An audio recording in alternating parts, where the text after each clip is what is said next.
Hey everybody, Jason Burmis here, and it is official. The UFC and QAnon have started a very, very, very dark alliance to take down the deep state. And kudos to ESPN for finally going after all those child predators via the Cut Man. Oh, the conspiracy theories are flying. They're flying, John. And smuggling them under the cage. That's why they had to push the shows through. They're smuggling them underneath the cage. That's what people didn't know. Obama's child cages, they're being used to put underneath the cage, and then they're smuggling them for Hillary's pedophile island. Everybody thought they were smuggling the children in New York City through the coronavirus tents. Not the case, folks. They were all waiting for Dana White to open up the UFC Apex Center for venues so they could smuggle the kids into the City of Sin. That's really what's going on. It's all true, and it's all been confirmed on message boards. Nope, it's been confirmed. Yep. Folks, if you haven't seen the joke, and it's kind Educate yourself, folks. If you haven't seen it, it's going around, and it is not photoshopped. And what I thought was the craziest, forget about Stitch. Stitch got banned from the UFC a long time ago for speaking out against the Reebok deal in a post-Fitch era. This guy has the most blinged out Q chain I've ever seen in my life. And he's got the "Where we go one, we go all" on his sleeve. Now, I noticed some of the people had other things on their sleeves. I think it's kind of odd that, number one, they would allow that only because they seem to want to have a piece of anything you're advertising. You know what I'm saying? Oh, yeah, that was definitely something he snuck in. That had to have been, he slid that by some people not paying attention. How did you slow down, Fitch? We were fine just a minute ago. Look at you've got like a slow video. It's like, I know. What happened? I don't know what's happening. No, I don't know. I'm wondering if it's on my end. Man, Technology hates me. I know you 2 weeks in a row now you've been screwed over on the John Fitch Knows Nothing podcast. Yeah. By the way, guys. Interviewing a ghost. Yeah. Check everything out. John Fitch over here. We might have to reconnect, John, for the first. We may have reconnected earlier on. But johnfitch.net, that's where you can get the weight cut Bible. In fact, Fitch, I'm going to hang up. See if you can click that link again. All right? Okay. Let's see if we've got that. So you get to see the technology right here and the types of videos I'm watching. Rob Ager videos from Coalitive Learning. But seriously, if you are a mixed martial arts fighter or you're a wrestler and you want to know how to make weight, please go check out John Fitch's Weight Cut Bible. I think it's $9.95 on Amazon. And my man is, one of the guys that's made weight his entire career, even though I'm sure when he comes back, and hopefully he'll be back in a moment, he'll let you know that he might be fighting at 185 from now on. I want to remind everybody that the audio version of this podcast is going to be available at thegruelingtruth.com after this broadcast, usually posted the next day, and that's where you can get that. You can get us both over on Rockfin, and we got Ben Askren over there now. We have Jimmy Dore, Kim Iverson, Nico House. Those are the MMA Odd Breakers, the Convo Couch, Graham Elwood, and so many others. It is quite the platform. Hopefully we're going to get Fitch back. Oh, man.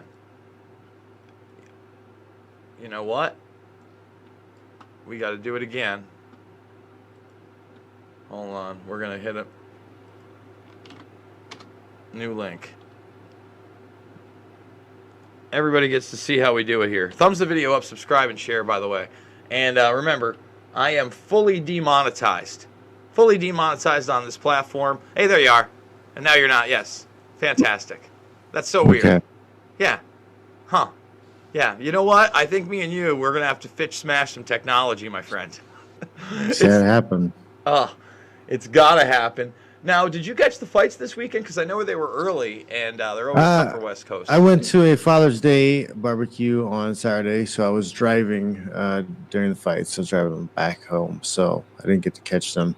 I did see that Jim Miller had a nice armbar, or was it armbar? Or he had a submission? Yeah, it was an armbar. Yeah, he tapped immediately, and he still looks like he hurt the guy. Yeah, you're absolutely right, Fitch. So bizarre. It's like you're smooth. Always good to see. Well, you know what? Jim Miller was talking about this resurgence in his career and the fact that he has Lyme's disease, and that there were a couple fights there after he was diagnosed where he just didn't feel himself. He looked a lot thicker in there, too. When I first saw him, I was like, man, his jaw looks a little bit different. He doesn't look dehydrated. Is he getting older? But he's looked really good in his last several fights. Let's give him a ranked guy. He's always been a gatekeeper. I say you give him someone 10 to 15 and see how he does. I think he's earned at least a shot to make a run, right? 155. It's a good story. It would be a great story. Built-in story. Why not run with it? It would be the story of the guy with the most UFC fights that didn't take a dive for Conor McGregor money. That's the story it would be. If I was going to be truthful about that story, I'm just saying, John. Taking in the digs.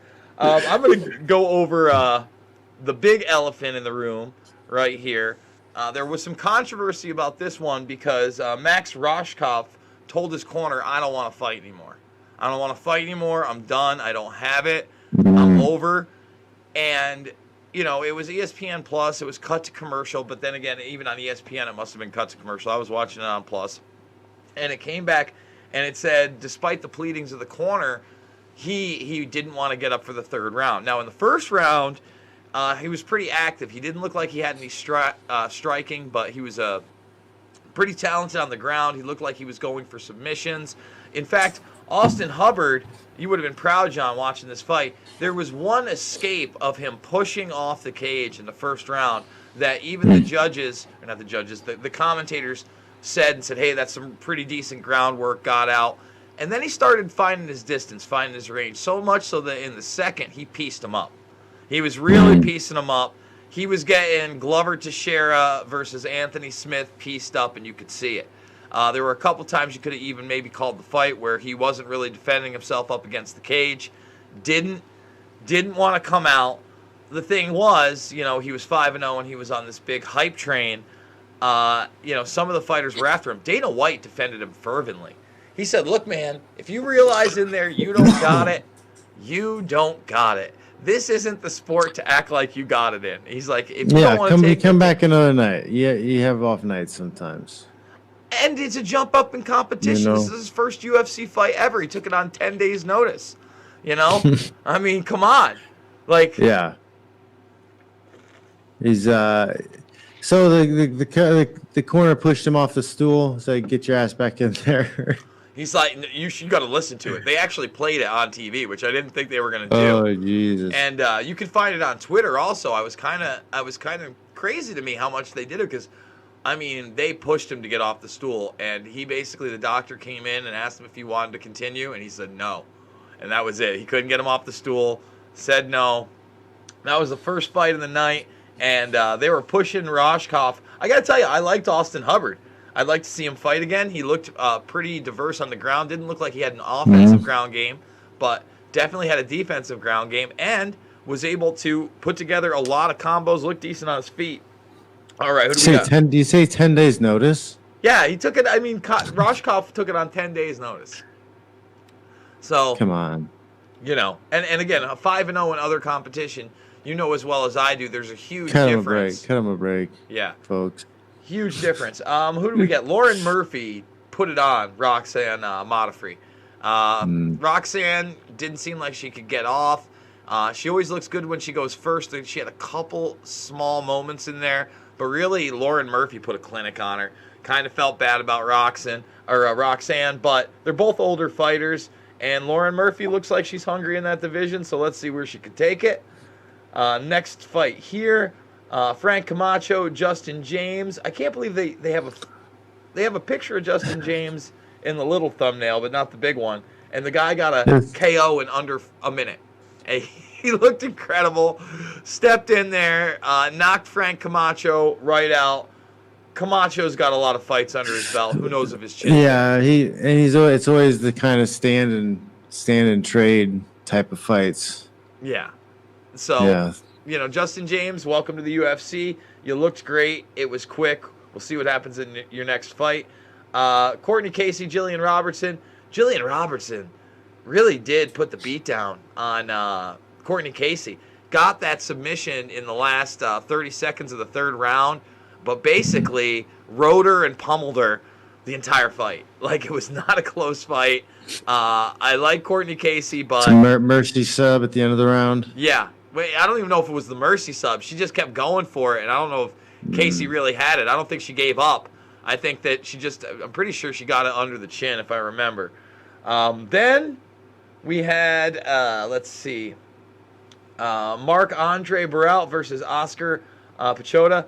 This one was a brawl, back and forth, on the feet mostly, and at the end of the day, Barrel gets the knockout. I mean, I'm pretty sure it was a TKO where they stopped it on the feet, where he was just taking the shots. I'm not sure. I think I remember Herb Dean in on this one, but this was pretty evenly matched. I'd say as far as like striking back and forth, other than the Josh Emmett Burgos fight, it wasn't as lopsided as we've seen. We had that card last week where the first 3 fights were over in under a minute.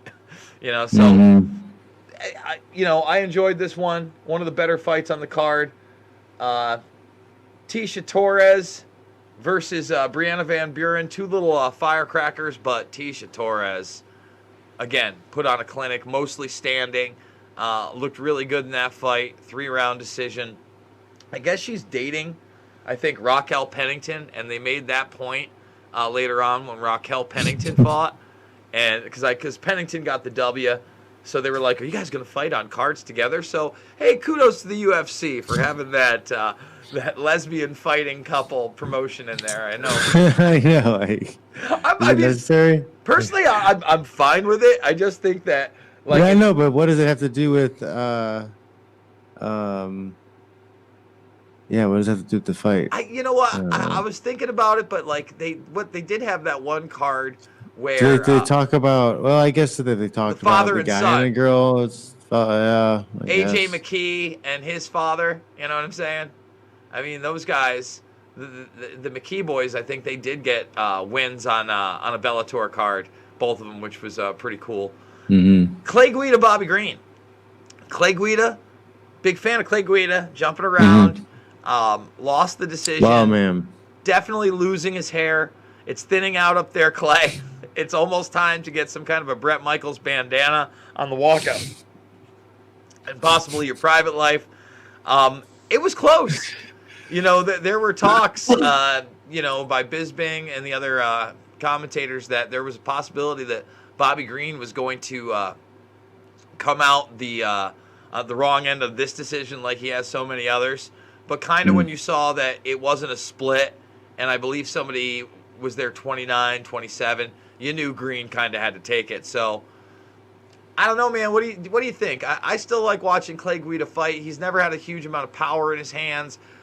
Relegated the prelims. With his style, if he's not taking big damage, like he doesn't seem like he's slurring his speech much. He hasn't slowed down a lot. I'm fine with the guys who aren't getting knocked out every other fight.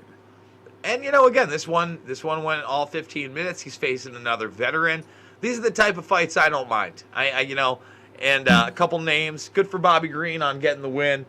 We'll continue down the line. By the way, thumbs this video up, subscribe, and share, guys. We do this every week. It's Mixed Martial Mindset. So here's the one you talked about right here. Jim Miller versus up-and-comer Roosevelt Roberts. Jim Miller's looked really, really good, and he looked even better on this one. At the very end of the first round, getting that tappage.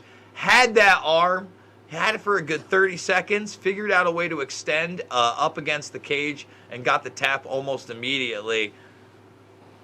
Who do you think's a good fight for him at 155? I mean, go big or go home, I guess. I mean, how many fights has he had, and how many has he got left? Just what's the biggest draw fight you can put together for him? Cowboy coming down to 155 again. They fought, but now that they both have the most fights in the UFC, I'd say that's one to make, and it's one maybe Cowboy could win because he hasn't won one in a while. Of course, he might not want to make 155. Dana has no interest in catchweight fights. I would say this: how much did they pay Jim Miller? I haven't seen the salaries on this card yet. I think I saw 208,000. Was it 104 to win, 104 to lose? I think, or it could have been top heavy show with the $50,000 win bonus, something like that. Let's see what we got. ESPN 11. Here it is. There's the Jim Miller leads the way. You're correct. It was 208K, but that was with 50,000. So in other words, it was 148. So what he's doing, 74 and 74. Let's take a look. Blades would have made 180 made 180 to win. Let's see. Volkov got $80,000. That's such shit. Yo, Alexander Volkov went 5 Volkov rounds. is probably at 80 and 80. That's nuts to me. Listen, if you're in the heavyweight division and headlining and you're not six figures and six figures, I don't care if you're just on TV or you're not. Those guys went 25 fucking minutes. And Volkov is a world-class kickboxer. And fucking Blade's a world-class wrestler and a heavy striker. Come on. Come on, UFC. Just the whole model of 50-50 that needs to go. Well, look at give Bobby him Green. Give him a flat fee. You want to give him a win bonus, okay. You want to give him a performance bonus, okay. But you need guaranteed money.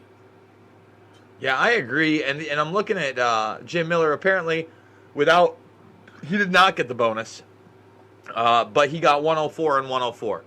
So he was Jim Miller. I would say this has probably the longest career on the UFC by far on this card.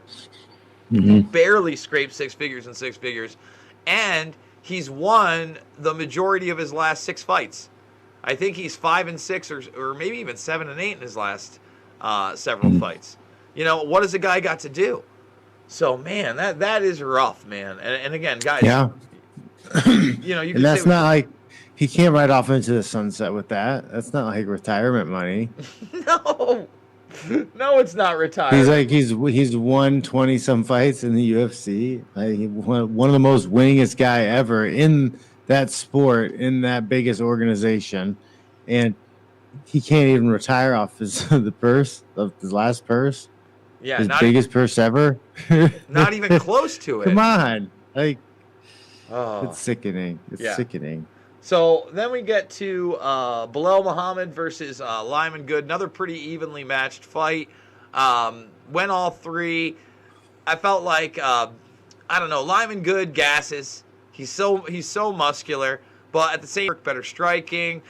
Put him up against the cage, made him feel uncomfortable. I didn't think that one that was that close. I had Muhammad winning, but I don't know that it was the type of performance that really gets him a name guy or somebody bigger in the rankings, which is what you want to get when you make how much, Bilal? Let's take a look how much you made, my friend. Yeah. Let's see pulling in. Yeah. What did Muhammad get? He got 100,000, 50 to show and 50 to win. So he's just breaking into 6 figures if he can eke out a victory. Lyman Good gets paid 28K on that. I don't know, man. I like Muhammad a lot, but he hasn't shown me that he can be a world beater in there or even put together like a string of wins. So I guess we'll see where he goes from there. Pennington versus Renaud. Pennington looked dominant in that fight. She looked crazy dominant. And get your website together, UFC, please. Let's get it together. No, she didn't fight. They don't even have the blackout. No blackout on that one even. Super lazy. I mean, what are we talking about, guys? Are you got micro workers in the Philippines? We can't hire somebody on site at the UFC Apex Center? Like there can't be a technician on there? I know how websites work. It's not. They can't find a super fan to do it. Just Josh Emmett, Shane Burgos. What a fight. A lot of people are talking about this might even be up for fight of the year. I would agree with that. It's definitely one of the top 5 fights of the year. Back and forth. What makes it even more impressive is that Josh Emmett clearly blows his knee out probably in the first minute of the fight. And it's one of those weird ones where he just comes down on it wrong, and you can tell that something's wrong, ekes out the first round, and you're thinking, this guy's going to get done as soon as the striking starts, and somehow finds a way not only to get off power shots, but defend himself and put Burgos up. Really, really great fight. You know, you could have even argued Shane Burgos won that fight, too. It was close. But is there any word back on what the injury or what he did to his knee? I'm pretty sure. Let's see. Let's type it in. Pretty sure he blew it right out. Josh Emmett knee. Thumbs it up, guys. I blew out my ACL in the first 15 seconds. like when you watch it in slow-mo after the first round and you see it, you're like, ooh, oh my goodness. And somehow, man, he was throwing head kicks. It was a really good fight. Well, if you've got really strong hamstrings, your hamstring and tendons, they can take over the lax from the ACL not being there. I learned that when I partially tore all my crap in my knee years ago, and that was the key to not have to deal with a lot of knee injuries, was making your hamstring super strong. And you haven't really been that banged up with injuries anyway. So, well, ever since I started lifting again, then I had stopped lifting for a little while, and then I even tried going vegan for a little bit, and then. I remember the vegan. Imagine that. I started getting injured all the time. Now, if you could go so back. I started eating meat and lifting again, and I got beefy. I mean, if you could go back Bill and Ted style, and it would be Fitch now versus vegan Fitch, would you take that fight? Oh, yeah. 100%. Would have been all weak. Smelled like cabbage. You heard it here, folks. When's the 185 debut, Fitch? Have you figured it out yet? Oh, man. Crazy Bob's trying to call me, yell at me. He saw me today. He didn't like what he saw. No? Beefy, man. 185? Because they have an idea. They have an idea for an opponent in the beginning of August, but like at 170, might not be possible. All right. Well, we got to keep it posted. We're going to be talking about that because we have boxing opening up. And Dana White basically ripping into Bob Arum for the ratings that the boxing is getting. By the way, the boxing is extra fucking ridiculous with the masks, guys. I was going to watch it, I swear to God, because I'd cut through and I'd seen, there's some boxing on. But then they had it on, I think, Saturday night. And when they're in the fucking ring getting announced by the fucking ref, the boxers still have the fucking masks on. When they do the fucking face-off.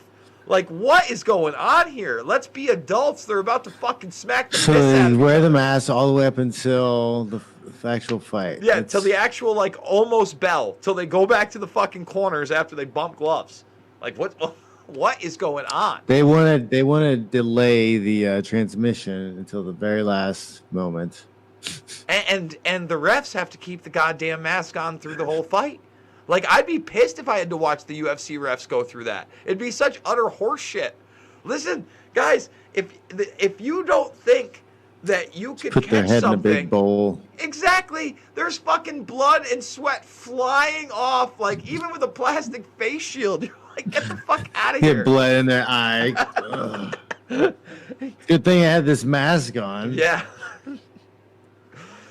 So now we get to Curtis Blades, Alexander Volkov, and this is when QAnon went deep, guys. This is when Q decided he was going to infiltrate with his where we go one, where we go all. Actually, the Cut Man been there a while. And again, blinging out. This thing was platinum. He took it out. It's the same. So it's the same Cut Man? Yeah, same Cut Man. So the Cut Man is hired by the commission. Yeah. Isn't he? I'm pretty sure. Well, think about it, though. They kind of run the commission. Otherwise, what's his name would would be able to be a cut man in the UFC, and he's not. You know, they banned Stitch how many years ago? Here's the thing. Everybody knows how much I hate Q. It's awful. It's terrible. It's bullshit. It's ridiculous. But what I do like about this, it's an older black man during a time of riots where if you do anything to support Trump whatsoever, you're somehow a bigot. And this guy's rocking a Q, where we go one, where we go all thing on the highest ranked television event probably of the week. You know what I mean? So good for him. You know, good for him at least in that respect. I'll give you a half thumbs up. I still think y'all are ridiculous and you need to, you know, act like mature adults, but whatever. I can let that one pass for now. And I do mean that because I've been getting these ratings, and the ratings are huge right now for ESPN. They are. This is the Overeem card from a month ago. It's because I can't really find the latest ones. Dana's probably not releasing them because he doesn't want to up the fighters' pay, because they gotta be doing extremely well. Trying to suppress it as much as possible. I would assume that's it. Doesn't want them to know what the eyeballs are. If they don't know like their worth, like then it's easy to like give them peanuts. Mm-hmm. So I gotta ask you, John, when is the Me Too movement going to crush down on mixed martial arts? Who are you going to tell on right now? He's going to tell on somebody, folks, because we have Matt Riddle and so many other WWE wrestlers being accused of some pretty heinous shit this week. Have you seen any of this? I have not seen any of this. I did see and talked about what's his name from that 70s show got in trouble. Danny Masterson was in trouble for some stuff. But other than that, I haven't seen any other Me Too news. All right, so let me catch you up to date on just some of the sleaze that I read. You know, and this is beyond the comedy stuff with Chris D'Elia that's out there right now. Him getting Me Too'd. Jim Ross, do you see that one? Jim Ross even worse. You know, Jim Ross from all the roasts. 100% pedophile. Was bringing a 16-year-old girl to like Jerry Seinfeld events, and she has like all this documentation. There's no doubt on that one, it seems. I got a tweet out there. But Matt Riddle, and let me say this. I don't know whether this was true or not. I wasn't in the car when this allegedly happened. Matt Riddle, of course, a former UFC guy. He was actually pretty successful in the United States. UFC. He was a Ultimate Fighter guy. He got popped for some marijuana, but basically he said he wasn't really getting paid, and he'd rather go into pro wrestling, and did. So he's had a lot of success there. This person, Candy Cartwright, says that basically she had been with him before. They were in a car full of wrestlers driving or whatever. They were in the back. He said something about hopping on his dick, and she said no. He grabbed her by the throat, apparently, and said, "What if I just made you?" And she wigged out, and she ended up, like, blowing him, but not screwing him, just out of fear. And that was the beginning of a torrential downpour of sexual assault allegations, including of Jim Cornette, the legend Jim Cornette, and his wife being swingers, and them forcing separate wrestlers to go to bed with them as well. Apparently, Jim Cornette enjoys being cut. What is up with people, man? You know what? Maybe I'm just a simple country boy. Maybe I'm just a simple kind of guy that grew up thinking, hey, you know, the level of depravity that I need in my life isn't that level. Yeah, man. It's I don't know, man. I mean, okay, I got too much shit to do. I mean, let's just look up some of the It sounds complicated. Jim Cornette allegations. They're pretty bad. They're not, and like we're talking contracts. So him and his wife were running their own sex ring. Yeah. Basically. Yes. Through pro wrestling. I mean, he's saying I've been charged with having an interesting sex life. You know, he has responded apparently. Let's see. The Big Show slept with his wife. He's one of the many people. Can you imagine the Big Show sleeping with your wife? How could you go to sleep at night ever again if you witnessed the Big Show plowing your wife? That man is circus size huge. That's like somebody that makes Czech Congo look like a child plowing your wife, folks. And if you've never been around Czech Congo's a big dude. He's a real big dude. Yeah, it's a different. I don't know, man. It's a whole different type of person. Poirier. So he's got a website up. All the people banged his wife. Oh man, dude. Oh, it's a cope. I think it's a cope, bro. Let's see what we got on next week's card here for the Poirier versus Dan Hooker, which I love that fight. I can't wait for it. I think it's a good fight. That's a pick'em.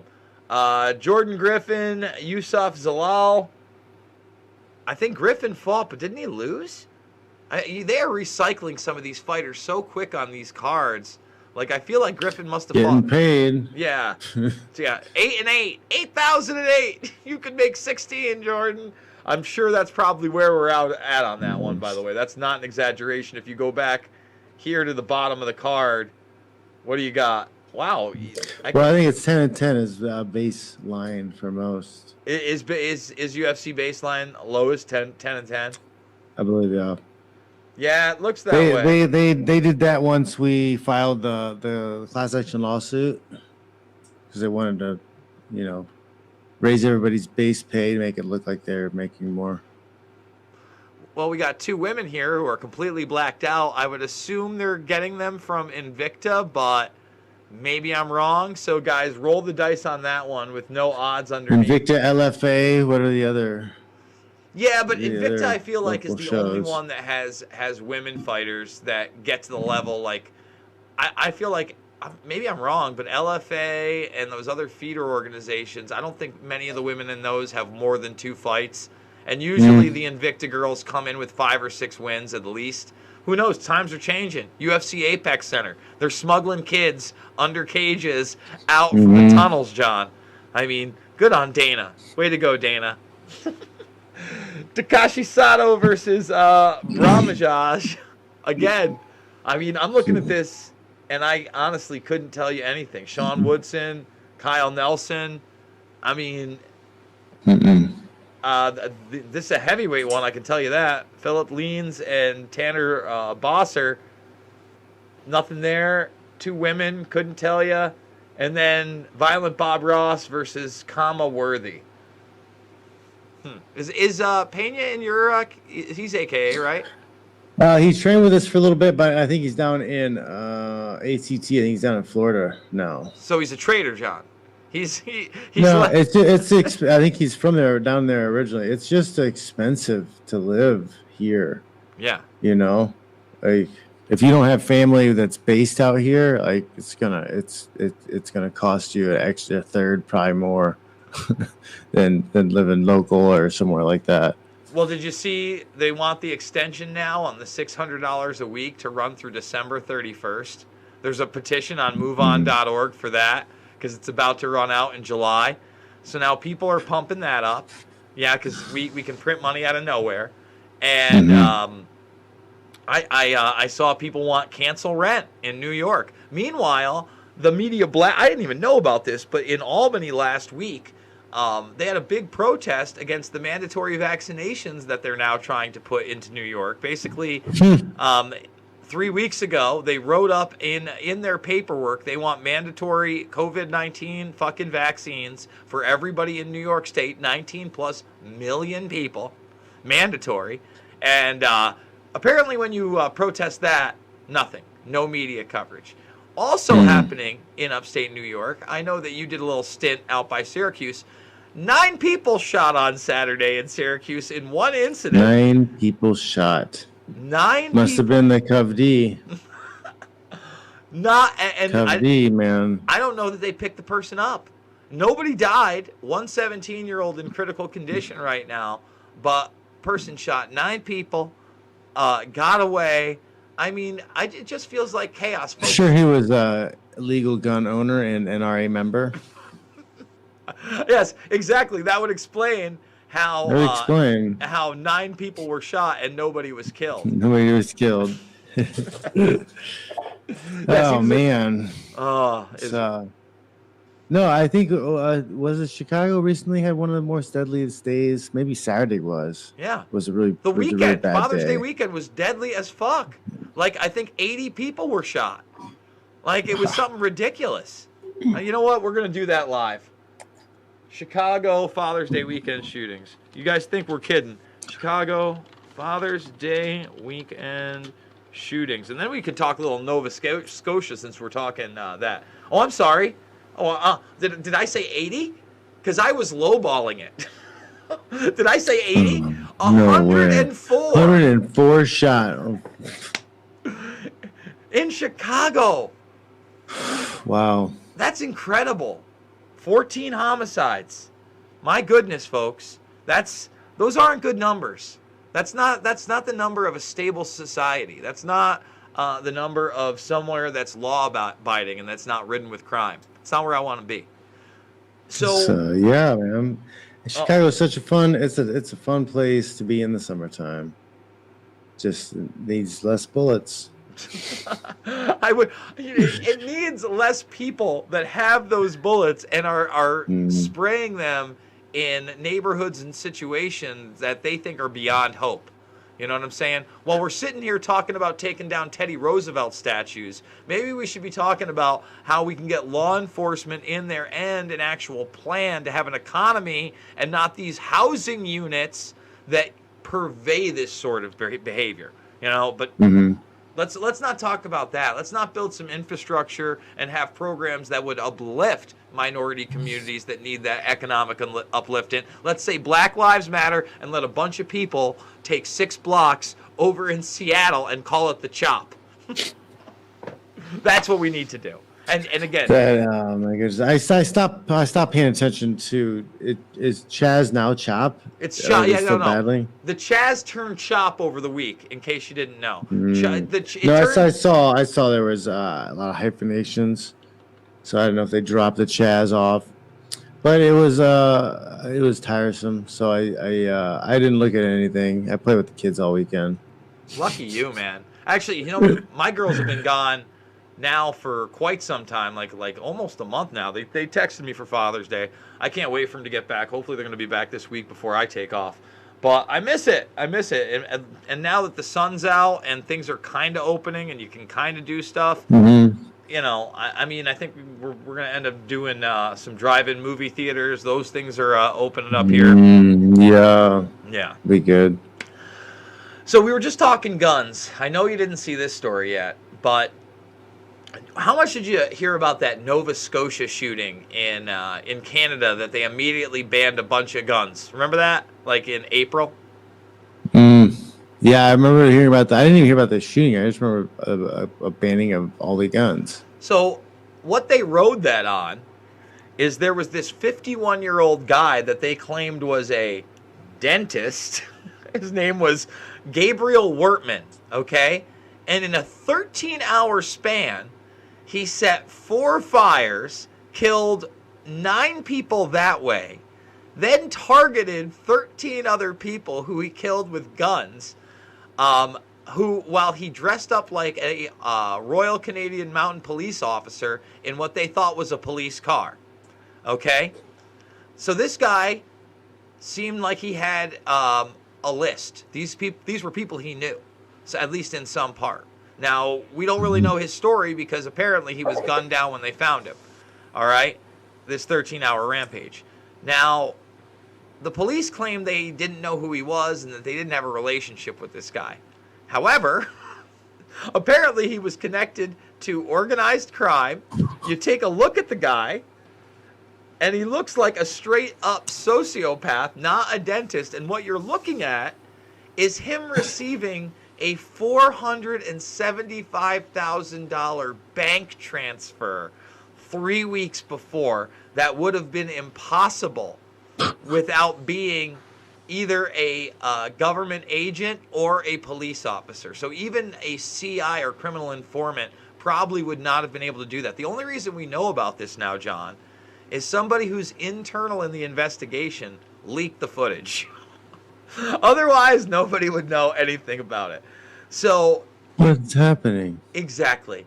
What's happening? Now, there are those conspiracy theorists that would say that this was a false flag event, of course, and this guy was paid to do that job so that they would ban this stuff, right? Or that he was paid to do, maybe it was all crisis. You never know. All those flavors of it. But what if it was more like this? What if the guy got paid to do a job? That job went sour, and he just decided to start killing motherfuckers who he knew were in on it, or corrupt cops, or whoever. And then at the end of it, he got gunned down. The bottom line is, this guy definitely, and a lot of people are like, this guy acted like a cop, not a dentist. So, was he a government agent? Was he a spook who knew too much? Was he set up? Who knows? But there are huge questions now that we know that the government had to facilitate that wire transfer, and immediately executive orders were pulled to ban the weapons that were used in this. There's also some questions whether or not he possibly had help, since, he killed 22 fucking people in 13 hours. Busy afternoon. I mean, Jesus. And that was something I didn't touch or cover, because had I covered it in the beginning and questioned the narrative of some guy dressed up like a cop killing all these people successfully, I'm a conspiracy theorist, I'm putting out harmful content, and I could probably get pulled from YouTube. But now that luckily we have somebody inside the investigation leaking it, I suppose that I can talk about it.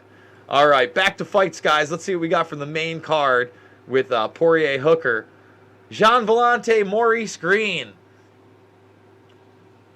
I don't know much about Maurice Green, but I know Jean Vellante hasn't strung together wins in quite some time. I would assume it's got to be at 205. I'm taking Maurice Green. I mean, I feel like... I don't know, you guys. Yeah, well, I've seen Vellante fight quite a few times. He's in Sarah's camp. He's Sarah Longo guy. Kyle Dacus versus Brendan Allen. Brendan Allen is apparently ranked 13 in middleweight. I don't know that I've ever seen this motherfucker fight. Brendan, if I have and I can't remember it, okay.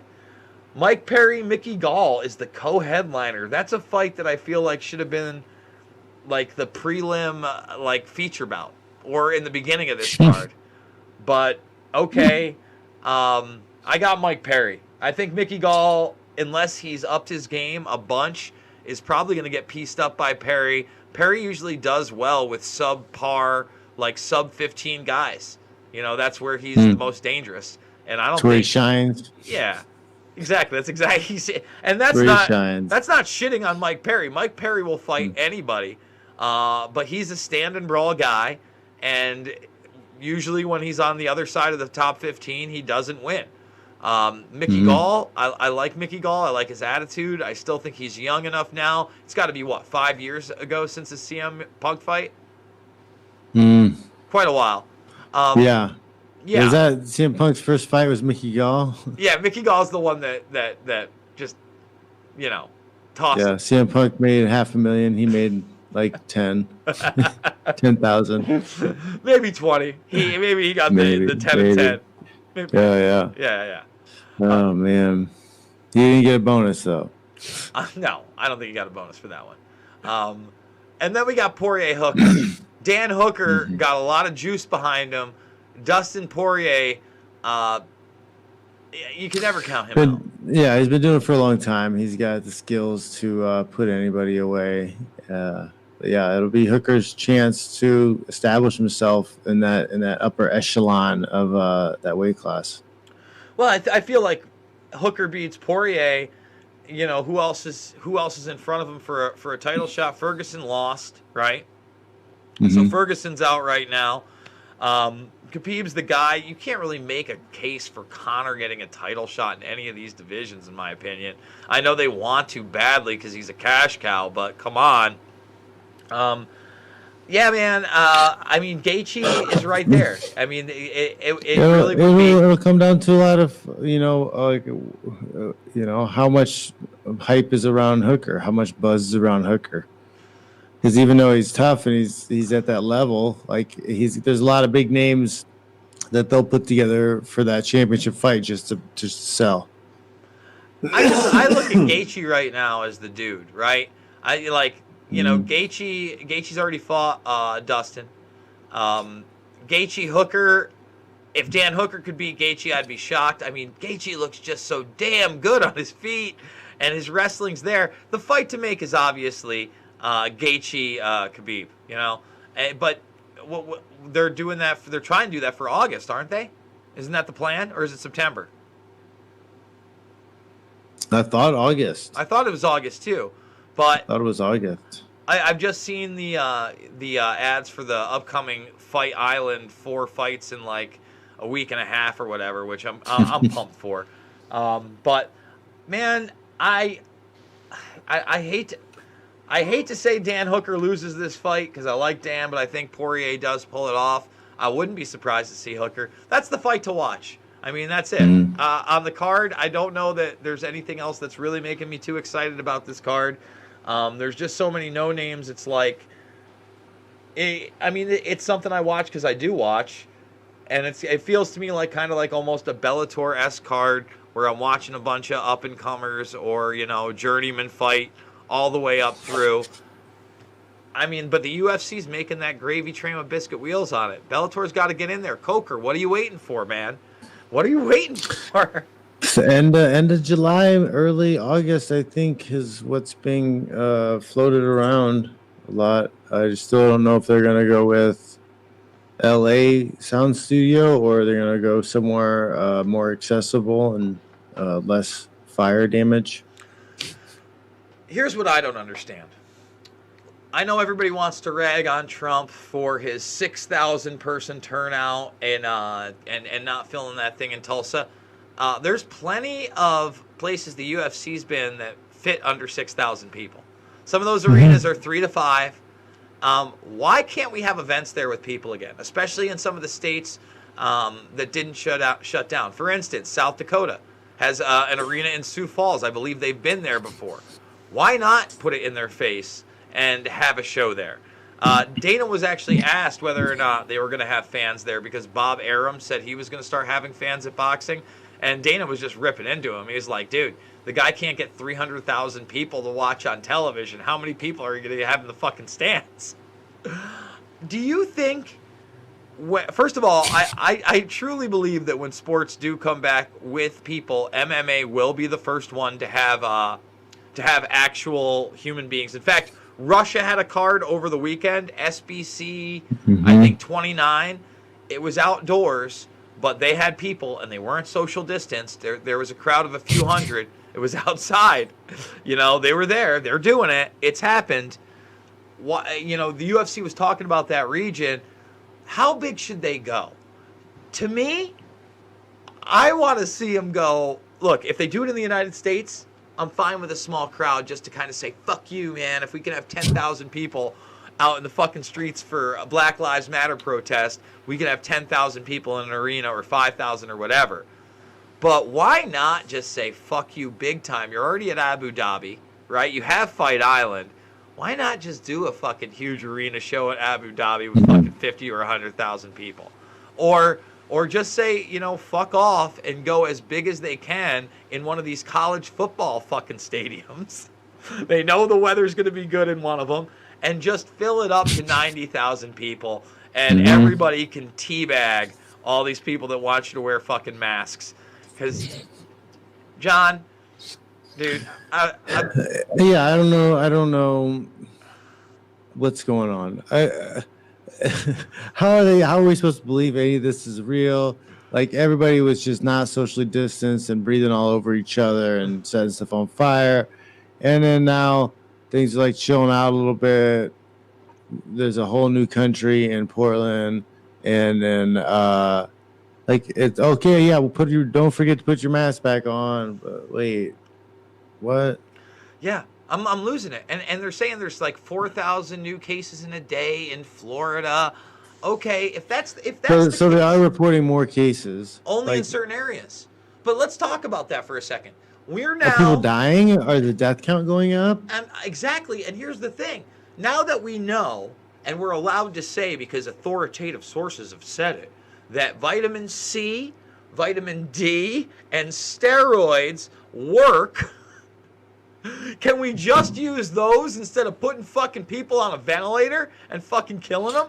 And you can use is the chlorocloquine, whatever stuff, isn't that supposed to work too? Yeah, the hydroxychloroquine and the Z-Pack. Hydroxychloroquine. Yes, hydroxychloroquine. Right. Can we just not have the medical tyranny that came with this thing? Instead, again, my state's talking about mandatory vaccinations. They've hired. Yeah, I saw an article that they were trying to pass a bill in Colorado, trying to force parents into a re-education camp if they refused vaccination. Again, it's insane, and this is nowhere in the media. I did a video on it. Type it in, and literally that protest, it was covered by local NBC, the Times Union Center, and one other outlet. Nobody at Fox, MSNBC, CNN, they're not even talking about it. So the other thing is, Cuomo threatened the police departments that weren't enforcing this shit. Now, were you just like yelling and scolding them for? No, he said he would fucking just defund them. That's what this defund of the police thing is. It's basically selective enforcement. So for the first time ever this morning, it was heartbreaking to me. Heartbreaking. My chief of police was wearing a mask. He hasn't worn a mask the entire fucking time. He's refused. And the only reason I saw him there is because I was down having a coffee with my buddy in his business. And God forbid I say the business name or he gets shut down. Where I and his son were sitting there chatting without masks, and his fucking psychotic wife came in and wigged the fuck out that we were all standing there without masks. Oh my God. Dude, I've known these people 20 plus years. And this woman was literally having a meltdown. The psychosis of this thing is unbelievable. The reaction to this thing is unbelievable. The restrictions and the double think of this thing. Like you just said, you can have a 6-block zone with no fucking police where people are getting shot. You can have shootings going on all around the country that like we've never seen. And we're worried about a virus that now statistically might kill 0.1% of the people it infects. Insanity. 2020, everybody. We're here. Yep. Buy guns. Plant food. John Fitch, he'll teach you how to cut weight as he needs to cut some weight to make 170 so he can make his August return into Bellator. Tell people where they can get the Weight Cut Bible. You can find it on Amazon. It's available for Kindle and also paperback. What can we expect? You get a free chapter in there also for my other book, Failing Upward Death by Ego. So you can get a sneak peek at one of the chapters in that other book.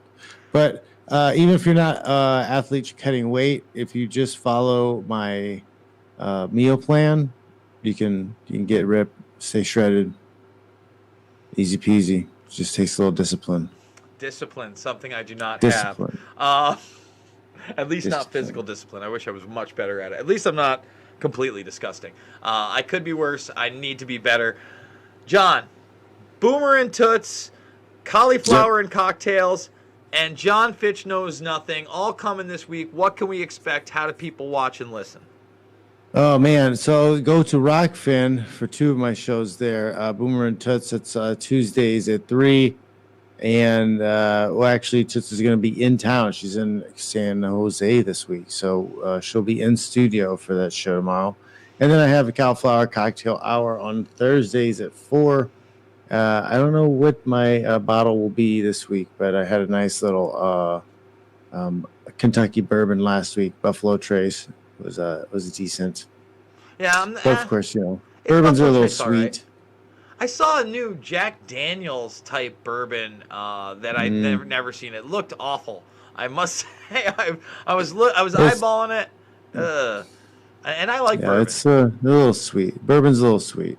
I'm telling you, Basil Hayden's, it's my thing. It's so smooth. It's so delicious. It's got that nice hickory oak flavor at the end. I want to remind everybody, I also am on Rockfin. You can check out my stuff there. In fact, you can check out this program also on a rebroadcast over there. Ben Askren, The Jimmy Dore Show, now on there with premium content.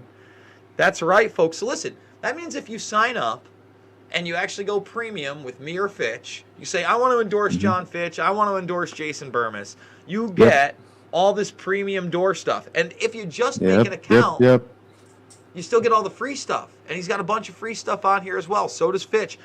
Super Tuesdays. Fitch broadcasts. I broadcast free at noon. What the hell are you waiting for? And I want to remind everybody to thumbs this video up, subscribe and share, join the Burmis Brigade. Let's get to 55,000 before they ban me on YouTube. I'd love to get to like 100,000 before they ban me on YouTube. It'd be great to get one of those plaques right before they ban me. That's what I want. And then I can maybe beat a man to death with a plaque. Yeah. I'm kidding. I would never beat a man to death with anything. But if I was going to do it with something, it would probably be the YouTube $100,000. YouTube $100,000 silver plaque. Why not? Loose Change Final Cut, Fabled Enemies, Invisible Empire, A New World Order Defined, and Shade the Motion Picture. They're available free right here, right now. I give it all away for free, folks, so consider hitting me up over on the GoFundMe. We're fully demonetized here with no end in sight. I'm trying to do like the super chat stuff with Streamlabs, but what's your experience with that, John? Is it easy? Is it hard to set up? I never got super chats through Streamlabs. It was always through YouTube. Yeah. So I didn't get that. I've seen it. And I'm using Restream right now, and I'm having issues with the video, so I'm not always the best to ask. And then like it's weird. Like nobody gets alerts when a video starts live on YouTube now, and then I don't see the comments that are happening on YouTube through the Restream, even though they're supposed to be paired. And tech problems. It's a headache. It's a headache. Problems. Yeah, but at least we fixed our tech problem in the first 5 minutes on this. So shout out to XSplit for making great software. Again, hoping to hit the road. Fitch, we'll see you next week. Thank you for joining us. It's Mixed Martial Mindset. Later, guys. All right, check you later.